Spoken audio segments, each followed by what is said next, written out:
নমস্কার বন্ধুরা, welcome to my channel SB explorer. তো বন্ধুরা, সকলকে জানাই শুভ সকাল। তো যারা চ্যানেলে প্রথমবার এসেছো একটা করে সাবস্ক্রাইব করে দিও সকলে, এবং অবশ্যই সকলে একটা করে ভিডিওটাকে লাইক করে দিও। তো প্রথমেই যে আপডেটটা দিয়ে শুরু করতে চলেছি সেটা একজন প্লেয়ারকে নিয়ে, যার নাম হচ্ছে লালরেমলুয়াঙ্গা ফানাই। তো এই ফানাইকে তোমরা সকলেই চেনো। 20 বছর বয়সী ভারতীয় defensive midfielder, market value 60 lakh টাকা। বর্তমানে যুক্ত রয়েছেন বেঙ্গালুরু এফসির সাথে, এবং বেঙ্গালুরু এফসির হয়ে তিনি কিন্তু আইএসএল স্কোয়াডে রয়েছেন। তোমরা সকলেই জানো, অনেকগুলো ম্যাচও খেলেছেন।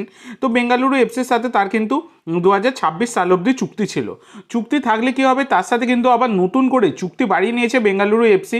তো 2028 সাল অবধি চুক্তি কিন্তু এই ফানাইয়ের সাথে বাড়িয়ে নিয়েছে বেঙ্গালুরু এফসি। এটা অবশ্যই কিন্তু বেঙ্গালুরু এফসির জন্য একটা ভালো ডিল, সেটা বলাই যায়। তো পরবর্তী যে আপডেটটা দেবো সেটা রাহুল কেপিকে নিয়ে।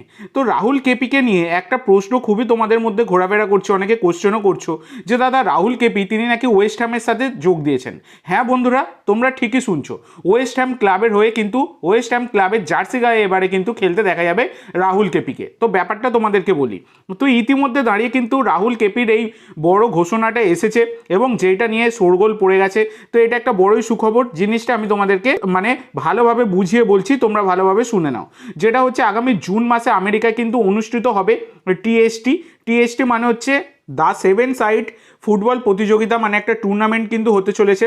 এবং সেই প্রতিযোগিতায় অনেক নামি দামি ক্লাব তারা কিন্তু অংশগ্রহণ করবে, এবং এই প্রতিযোগিতাতে কিন্তু ওয়েস্ট হ্যাম তারাও কিন্তু অংশগ্রহণ করতে চলেছে। এবং ওয়েস্ট হ্যামেরও খেলার সুযোগ পেয়েছেন কিন্তু এই রাহুল কেপি, যেটা কিন্তু একটা বড় খবর, সেটা বলা যায়। তো এই টুর্নামেন্টটা হবে কিন্তু আগামী যে জুন মাস আসছে, সেই জুন মাসের 4 তারিখ থেকে শুরু করে 9 তারিখ অবধি চলবে, এবং সেই টুর্নামেন্টে কিন্তু অংশ নেবেন এই রাহুল কেপি। এটা কিন্তু আমাদের ভারতীয় ফুটবলের জন্য একটা বিশাল বড় খবর, সেটা বলা যায়। ভারতীয় ফুটবলার রাহুল কেপি, এবং তার আরও বেশি উন্নতি হোক সেটাই আমরা চাই। এবং তিনি যেহেতু যাচ্ছেন ওয়েস্ট হ্যামে খেলতে, সেখানে তারকাদের বিরুদ্ধে খেলবেন, আর কি তারকাদের সাথে খেলবেন, বিরুদ্ধে খেলবেন, সেক্ষেত্রে কিন্তু রাহুল কেপির অনেকটাই উন্নতি হবে। তো আশা করা যায় রাহুল কেপি ভালো পারফরমেন্স দেবেন। তো পরবর্তী আপডেটে যাওয়ার আগে তোমাদের সকলের কাছে আমার একটাই অনুরোধ, যারা যারা চ্যানেলে প্রথমবার এসেছো অবশ্যই সকলে একটা করে সাবস্ক্রাইব করে দিও। তোমরা সাবস্ক্রাইব করে রাখলে পরবর্তী ভিডিও বানানোর মোটিভেশন অনেক বাড়ে, সেই জন্য অবশ্যই সকলে একটা করে সাবস্ক্রাইব করে রেখো। তো পরবর্তী যে আপডেটটা তোমাদেরকে দিতে চলেছি সেটা হচ্ছে আর্মান্দো সাদুকুকে নিয়ে। তো আর্মান্দো সাদুকুকে তোমরা সকলেই চেনো। আলবানিয়ান এই স্ট্রাইকার মোহনবাগানের সাথে যুক্ত ছিলেন, এবং মোহনবাগান থেকে তিনি কিন্তু যোগ দিয়েছিলেন এফসি গোয়াতে।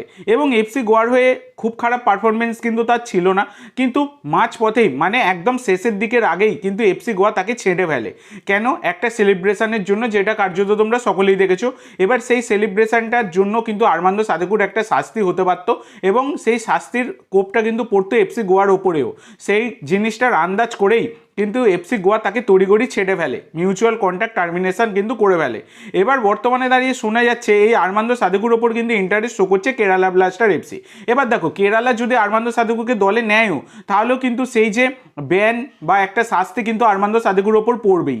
তো সেক্ষেত্রে কেরালা তাকে প্রথম দিকে খেলাবে কি করে? হয়তো 5-6 ম্যাচ তিনি সাসপেন্ড থাকতে পারেন, সেক্ষেত্রে তাকে খেলাবে কি করে? তো জানা নেই ভাই, টার্গেট করেছে, খবর বেরিয়ে এসছে, সেই কারণে আমি তোমাদের সাথে শেয়ার করলাম। আর একটা জিনিস তোমাদের বলে দিই, অনেকে তোমরা জামশেদপুর এফসির আপডেট চাইছো, তো তোমাদেরকে বলে দিই জামশেদপুর এফসির আপডেট কিন্তু ইতিমধ্যে দাঁড়িয়ে আমার কাছে একটাও নেই। আপডেট এলে তোমাদেরকে দেবো, বারবার কমেন্ট করার কোনো দরকার নেই। আপডেট এলে আমি অবশ্যই কিন্তু সমস্ত দলের যেমন আপডেট দিচ্ছি, তেমন ওই দলেরও জামশেদপুর এফসিরও দেবো, চিন্তা করার কোনো দরকার নেই। তো পরবর্তী যে আপডেটটা তোমাদেরকে দেবো সেটা ওসিআই প্লেয়ার নিয়ে। তো বন্ধুরা, কিছুদিন আগেই তোমাদেরকে, মানে কিছুদিন বলবো না, প্রায় আজ থেকে 50 থেকে 55 দিনের বেশি হয়ে গেছে, একটা ভিডিও বানিয়েছিলাম যে কোন বিদেশি ফুটবলাররা তারা ভারতের জার্সি গায়ে খেলতে চাইছেন। এইটা নিয়ে কিন্তু আমি একটা পার্ট 1 ভিডিও বানিয়েছিলাম, যেখানে প্রায় 10 জনের মতো প্লেয়ারের আপডেট দিয়েছিলাম। সেই ভিডিওটা তোমরা যদি দেখে না থাকো, দেখো পিন কমেন্টে সেই ভিডিওর লিঙ্ক দেওয়া আছে, সেইটা তোমরা অবশ্যই একবার সকলে গিয়ে একবার দেখে নিও। এছাড়া সেই ভিডিওর পার্ট 2ও আসবে, সেই কারণে তোমরা সাবস্ক্রাইব করে রাখবে। পার্ট 2 এলে তোমরা কিন্তু নোটিফিকেশান পেয়ে যাবে। পার্ট 2 ভিডিওটাও কিন্তু আরও ইন্টারেস্টিং হতে চলেছে। অনেক ভালো ভালো বিদেশির নাম কিন্তু তোমাদের সাথে আমি শেয়ার করব, যারা আমাদের জাতীয় দলের জার্সি গায়ে খেলতে চাইছেন, ওসিআই পিআইও প্লেয়াররা, সেই নিয়ে কিন্তু আমি ভিডিও আনবো। সেই কারণে অবশ্যই সাবস্ক্রাইব করে রাখবে। সাবস্ক্রাইব করে রাখলে তোমরা কিন্তু সেই ভিডিওর নোটিফিকেশানটা পেয়ে যাবে। তো দেখো, ইতিমধ্যে কিন্তু ওসিআই প্লেয়ার আমাদের ভারতের হয়ে খেলতে পারে, এইরকম একটা সম্ভাবনার পরিস্থিতি কিন্তু তৈরি হয়েছে, যেটা নিয়ে কিন্তু কল্যাণ চৌবে তিনি স্পোর্টস মিনিস্ট্রির সাথে একটা আলোচনা করেছিলেন, একটা মিটিং করেছিলেন, এবং সেখানে কিন্তু গ্রিন সিগন্যাল পেয়েছে যে আমাদের ভারতীয় সরকার তারা কিন্তু ওসিআই প্লেয়ার এবার কিন্তু অ্যালাউ করতে চলেছে। তো এটা একটা লং টার্ম প্রসেস, অতটাও খুব তাড়াতাড়ি মানে 1-2 মাসে মিটে যাবে না। মানে কল্যাণ চৌবে জানিয়েছেন যে 76 দিন তো মিনিমাম সময় লাগবে, আর ম্যাক্সিমাম তো আরও দিন লাগতে পারে। মিনিমাম 76 দিনের আগে কিছুই বলা যাবে না। 76 দিন মানে প্রায় তোমার ধরে রাখো 2.5 মাসের কাছে, ওই 3 মাসের কাছেই কাছাকাছি চলে যাবে সব জিনিসটা, সেরকম একটা ব্যাপার। তো এবার আরেকটা জিনিস তোমাদেরকে বলে দিই, এই ওসিআই নিয়ে কিন্তু ইতিমধ্যে আমাদের ভারতীয় সরকার তারা কিন্তু একটা পোর্টাল খুলেছে এই ওসিআই নিয়ে। সেটা কিন্তু আমাদের হোম মিনিস্টার, ভারতের হোম মিনিস্টার অমিত শাহ তিনি কিন্তু পোস্ট করে জানিয়েছিলেন টুইটারে, যেটা কিন্তু একটা বিশাল বড় খবর। সেটা বলাই যায় ওসিআই প্লেয়ার যদি আমরা দেখতে পাই, যদি না এবারে দেখতে পাওয়ার একটা সম্ভাবনা প্রবলভাবে তৈরি হয়েছে।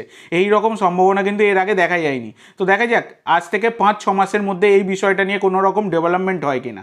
খবর পেলে অবশ্যই আমি তোমাদের সাথে শেয়ার করে দেবো, তবে এটা একটা বিশাল বড় খবর সেটা বলাই যায়।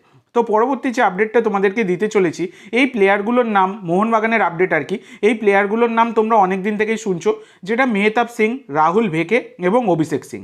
তো দেখো মেহতাব সিংয়ের ব্যাপারটা তো নয় মানা গেল, মেহতাব সিংকে অনেক দিন থেকেই মোহনবাগান কথাবার্তা বলছে এবং মেহতাব সিংয়ের ডিলটা কিন্তু অ্যাডভান্স স্টেজে চলে গেছে। তো গতকালকে তোমাদেরকে আরেকটা জিনিস আমি জানিয়েছিলাম রাহুল ভেকের নামটা, যে রাহুল ভেকে তাকেও কিন্তু মোহনবাগান ম্যানেজমেন্ট নিতে চাইছে, যেটা খেলনাও তারা কিন্তু ব্রেক করেছিল। তো রাহুল ভেকে তার সাথেও কিন্তু ইতিমধ্যে মোহনবাগান ম্যানেজমেন্ট কথাবার্তা শুরু করেছে। আর এইদিকে অভিষেক সিং তাকেও কিন্তু মোহনবাগান নিতে চাইছে, পাঞ্জাব এফসির এই রাইট ব্যাক বা লেফট ব্যাকের প্লেয়ার, তাকেও কিন্তু মোহনবাগান নিতে চাইছে। তো দেখো রেপ স্পোর্টস তারা কিন্তু গতকালকে এই খবরটা করেছে যে 3 জন জাতীয় দলের প্লেয়ারকে মোহনবাগান ম্যানেজমেন্ট কিন্তু দলে নিতে চাইছে। আর 3 জনকে অফার দিয়েছে, মানে একজনকে নেবে এরকম নয়, 3 জনের 3 জনকেই দলে তুলে নিতে চাইছে। কারণ মোহনবাগান ম্যানেজমেন্ট কিন্তু একটা লং টার্ম প্রসেস নিয়ে তারা এগোয়, তোমরা জানো। ওই জন্য যখনই কোনো প্লেয়ার সই করায় তোমরা দেখে থাকবে, মানে অল্প বয়সী প্লেয়ার সই করালে তাদেরকে কিন্তু 5 বছরের চুক্তি একটা অফার করে। কিন্তু এক্ষেত্রে রাহুল ভেকের 34 বছর বয়স হলেও তাকে মোটামুটি 2 বছরের চুক্তি কিন্তু অফার করতে চলেছে মোহনবাগান ম্যানেজমেন্ট। আর মেহতাব আর অভিষেক তাদেরকে কিন্তু একটা 5 বছরের লং টার্ম চুক্তিতে তাকে সই করাতে চাইছে মোহনবাগান। তো মোহনবাগান এই 3 জন প্লেয়ারের 3 জনকেই ঘরে তুলতে চাইছে, এই নয় একজনকে। মোহনবাগান কিন্তু মানে অল আউট ঝাঁপাতে চলেছে। বিশাল বড় খবর কিন্তু কিছুদিনের মধ্যেই আসতে চলেছে, এই রকমই খবর রয়েছে। তো এই জন্য তোমরা অবশ্যই চ্যানেলটি সাবস্ক্রাইব করে রাখবে, এই বিষয়ে কিন্তু আরও গুরুত্বপূর্ণ আপডেট আসতে চলেছে। তো মোহনবাগান কিন্তু ধামাকা করতে চলেছে, এএফসির মঞ্চে একটা নিজেদের ছাপ ফেলতে চাইছে, শুধু আইএসএল নয় এএফসির মঞ্চেও কিন্তু ভালোভাবে নিজেদের ছাপ ফেলতে চাইছে। সেই পদ্ধতিতেই মোহনবাগান কিন্তু এগোচ্ছে। খুব তাড়াতাড়ি তোমরা কিছু বড় সুখবর পেতে চলেছো, সেই কারণে অবশ্যই সাবস্ক্রাইব করে রাখবে। তো আজকের জন্য এইটুকু বন্ধুরা, ভিডিওটি ভালো লাগলে অবশ্যই লাইক করো, শেয়ার করো। আমার চ্যানেলে প্রথমবার এসে থাকলে চ্যানেলটি সাবস্ক্রাইব করো আর কমেন্ট করে জানাও ভিডিওটি কেমন লাগলো। ধন্যবাদ।